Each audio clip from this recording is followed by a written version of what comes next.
bienvenue à bord, je suis le capitaine Steffi Wolf et je vous embarque aujourd'hui pour une nouvelle vidéo écriture. Dans cette vidéo, nous allons faire le bilan de tout ce qui est écriture en 2024 et puis nous allons voir ensemble les projets que j'ai pour 2025. Alors, côté bilan, commençons par les dédicaces. Je vous disais l'an dernier que j'avais pour projet de faire minimum une dédicace tous les 2 mois, il me semble. Or, je n'ai pas réussi à tenir cet objectif puisque je n'en ai fait que 5. Et déjà, minimum 6, ça aurait été pas mal, mais c'est peu. Et 5, c'est clairement beaucoup trop peu. J'aimerais en faire beaucoup plus l'an prochain. Mais force est de constater que c'est assez mal parti. Ensuite, côté publication, en 2024, il y a eu ma romance de Noël, 20 chauds poèmes et boules de poil, paru chez Erato Édition. Donc c'est une maison d'édition qu'il ne m'avait encore jamais édité et qui m'a fait un livre magnifique. Vous voyez sur le côté et sur le dessus, il y a des petites choses à l'intérieur qui sont fort sympathiques. La couve, je l'adore. Et puis à l'intérieur, donc comme je vous disais... Voilà, on est sur quelque chose, je trouve, de très joli, de très sympa. Et pour ce qui est de l'histoire, c'est une romance de Noël, tout ce qu'il y a de plus classique, style film de Noël que l'on peut avoir sur M6 et TF1 à partir de genre octobre. Donc c'est très doudou, c'est feel good, c'est pour se sentir bien vraiment avec un petit chocolat chaud ou un vin chaud pour le coup. Avec des animaux puisque notre héroïne Evelyne est propriétaire d'une pension pour animaux à Strasbourg, donc elle s'occupe d'animaux, de personnes qui partent en week-end, en vacances ou juste pour un après-midi ou quelque chose comme ça. Et le héros c'est Dan qui lui est vigneron et qui pour la première fois va participer au marché de Noël de Strasbourg. Et au dernier moment, la personne qui devait lui garder sa chienne, Roxane, lui fait faux bond, ce qui fait que le voilà embarqué au marché de Noël avec la chienne, mais bien sûr il n'a pas le droit de la garder derrière le stand, et donc il va se tourner vers Evie et demander ses services. Et il se trouve que ces deux-là potentiellement, enfin c'est pas potentiellement, c'est sûr, ont un passé en commun, mais qu'ils ne s'en souviennent pas très bien, voire pas du tout. Mais lorsque les souvenirs vont ressurgir, ça va un petit peu chambouler leur vie. Voilà.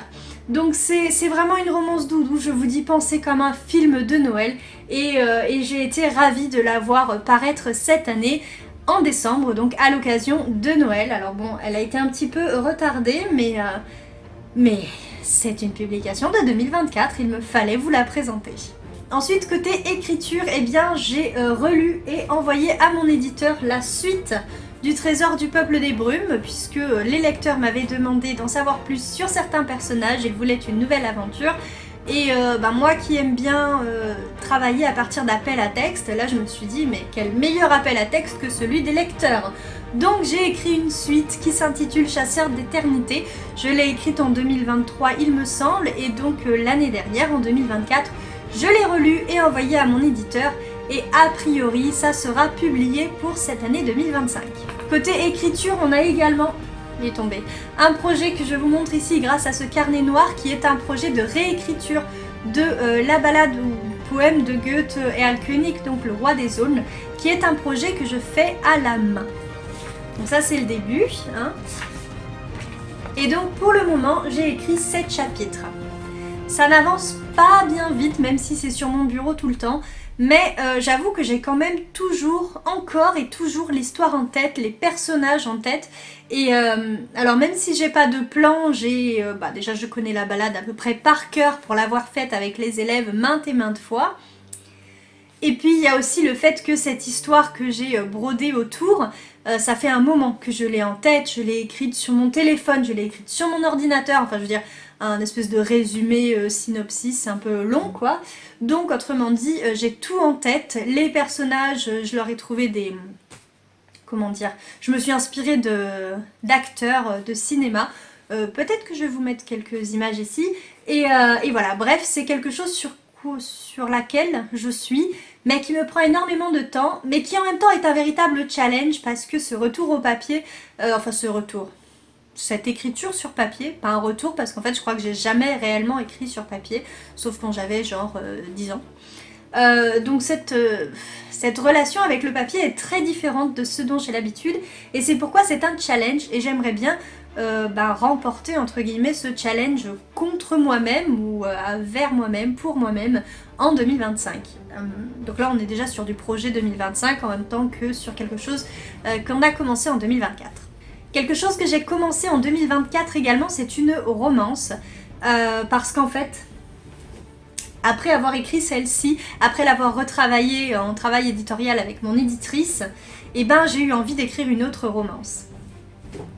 Et lors d'une session de dédicace en novembre, fin novembre, le 30 novembre précisément, j'étais face à des... Alors à côté de moi j'avais des romances et en face de moi j'avais des dessins, des carnets de coloriage, etc.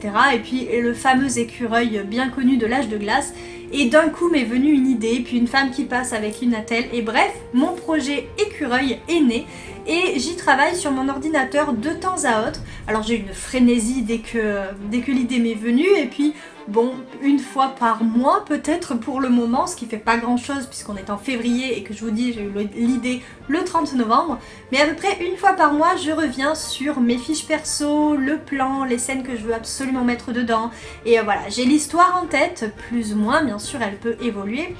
Mais voilà, donc en 2024, j'ai commencé cette histoire, j'en suis que aux prémices, mais voilà. Alors concernant maintenant mes projets pour 2025, je pense que vous l'aurez deviné, déjà concernant les dédicaces, je veux en faire plus. Je veux un minimum de 6 dédicaces par an, un minimum, j'entends bien, parce que 5, c'est vraiment ça va pas, c'est pas assez. 6, ça fait une tous les 2 mois, je pense que c'est largement possible. Mais pour le moment, il est forcé de constater que je n'ai que 2 dates et qu'elles sont en mai et juin. Donc bon. Alors, ce qui est positif, c'est que en mai, c'est le Centre culturel Leclerc qui m'a contacté directement. Donc ça, c'est ça fait un bien fou à mon moi autrice de savoir qu'on ne m'a pas oublié, que je suis venue et qu'ils m'ont encore dans leur carnet et que visiblement la dédicace avait assez marché pour que je sois bankable, on va dire. Alors c'est un très mauvais anglais, mais bon, vous comprenez le principe, quand on va faire des dédicaces, c'est pour vendre. Et si nous, on est gagnant puisque ce sont nos livres et qu'on se fait connaître et que bon, on gagne quand même aussi un petit peu des droits d'auteur, évidemment en librairie, en centre culturel, ils sont aussi gagnants puisque c'est une vente supplémentaire, une vente imprévue et enfin voilà. Bref, c'est du gagnant-gagnant. Et puis l'autre dédicace que j'ai de prévu, c'est en juin, et celle-là, c'est à Bourgoin-Jallieu. Je vous ai pas dit, la première c'est dans 84 à Carpentras, et donc la seconde en juin, ce sera à Bourgoin-Jallieu. Et pourquoi j'ai hâte de cette dédicace? Parce que c'est à Bourgoin que j'étais le 30 novembre, que j'ai eu cette super magnifique idée de romance écureuil, et surtout que c'était... Alors la période est différente évidemment, puisqu'on était en pleine période d'achat pour Noël potentiellement, et que les gens, soit ils cherchent un cadeau, donc parfait, vous êtes là pour eux, soit ils ont une liste et tout, donc bon, eux, c'est comme d'habitude quand vous êtes en librairie, ils vous calculent pas, ils veulent pas vous calculer, ils font tout ce qu'ils peuvent pour vous éviter, bon mais ça on a l'habitude. Et puis quand même, comme c'est en période de fête, plus ou moins, ou le début, les gens, mine de rien, sont plus accessibles, plus enjoués, ils sont là pour faire des cadeaux, donc ils sont contents d'être là, la plupart, bien sûr, après, on a toujours ceux qui font la tronche du soir au matin et du matin au soir, mais bon, voilà.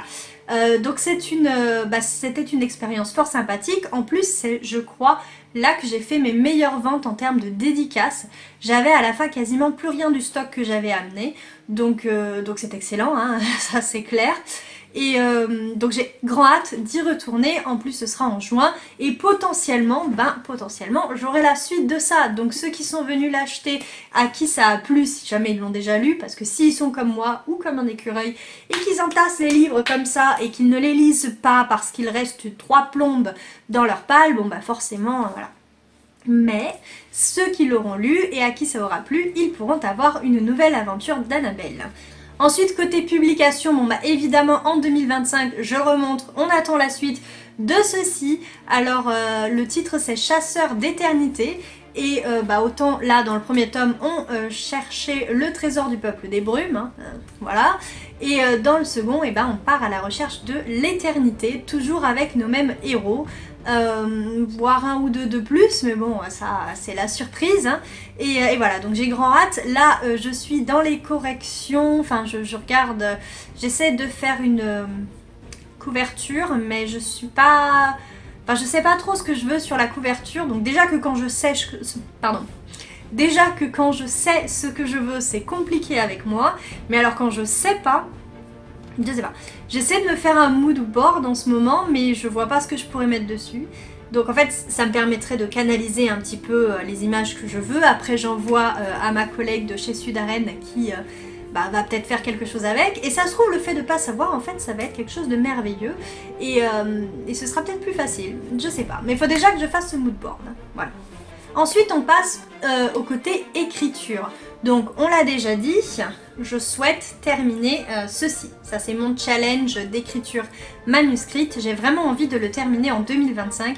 Cela dit, je sais pas si j'y arriverai parce que c'est comme la romance Écureuil, j'y écris une fois par mois. Alors peut-être ça une fois tous les 2 mois et l'autre une fois par mois, mais bref, ce sont les 2 projets que j'aimerais mener de front en 2025.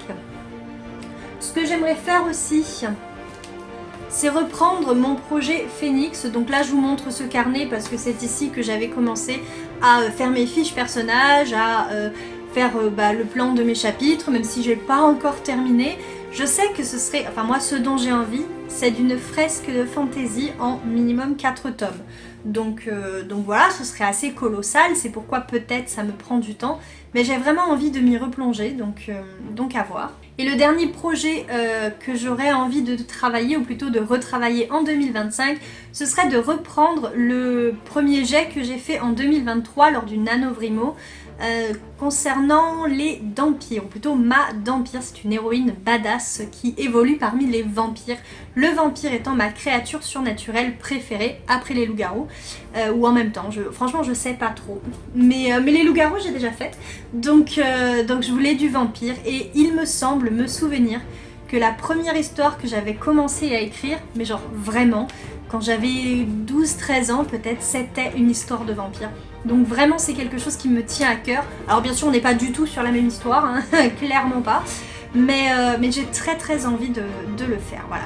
Le problème c'est que ce premier jet je l'ai fait pendant le NaNoWriMo, que du coup j'ai écrit super vite, j'avais certes une trame, un plan, etc. Mais il y a plein de choses qui se sont rajoutées sans que je réfléchisse, et du coup je me suis dit quand je retravaillerai je m'en occuperai, sauf que c'est évidemment des choses que je n'aime pas faire, mais bon on verra, écoutez, on verra bien. Parfois, enfin moi je me souviens d'un anneau que j'ai repris des années plus tard et que j'ai repris et qui finalement a été publié chez Sudaren en 2023.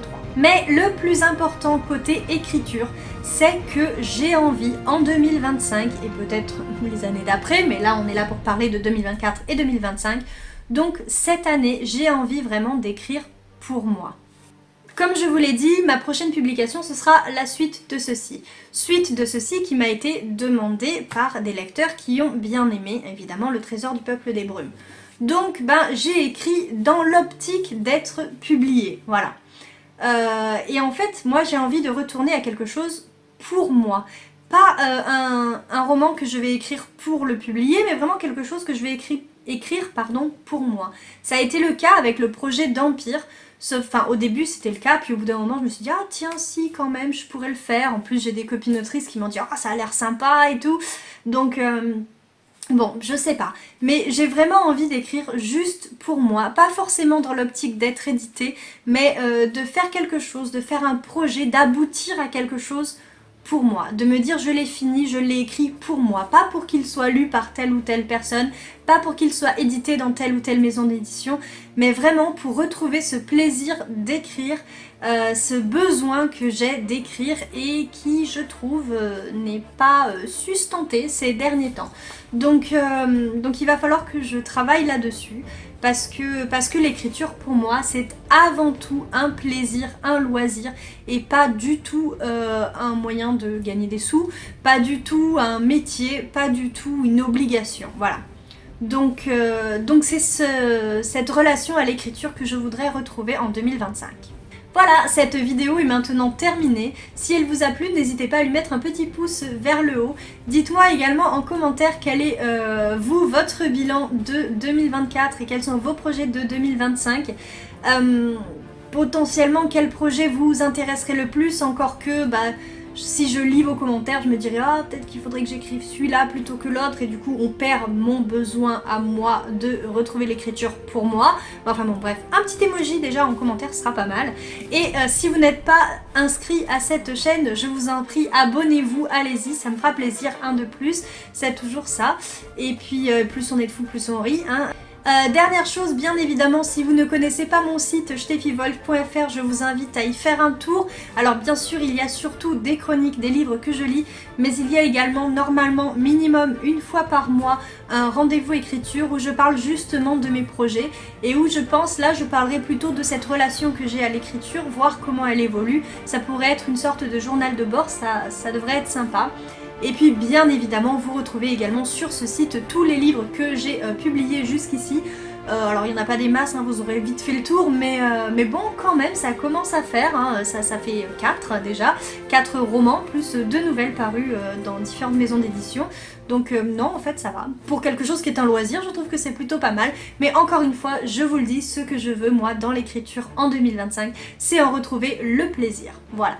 C'est tout pour moi, je vous laisse maintenant tranquillement naviguer sur YouTube et je vous dis à très vite pour une nouvelle vidéo. Tchuss!